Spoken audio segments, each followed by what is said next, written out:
తప్పిపోయిన కుమారుడు. ఒకరోజు యేసు ఒక ఉపమానము చెప్పెను. ఒక మనుషునికి 2 కుమారులుండిరి.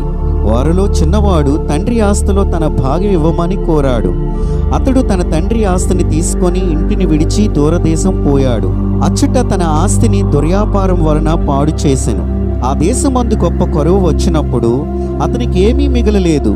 ఆకలితో అలమటిస్తూ పందులకు ఆహారం పెట్టే పనికి వెళ్ళాడు. అయితే బుద్ధి వచ్చినప్పుడు తన తండ్రి ఇంటికి వెళ్ళాలని నిర్ణయించుకున్నాడు. కనీసం ఒక దాసుడుగానైనను స్వీకరించబడునని ఆశించాడు. కానీ తండ్రి అతని దూరం నుంచే చూచి పరిగెత్తి ఆలింగనము చేసుకొని క్షమించాడు. అతడు పునరాగమనం కోసం గొప్ప విందును తండ్రి ఏర్పాటు చేశాడు. పెద్ద కుమారుడు ఈ విషయంలో కోపపడ్డాడు.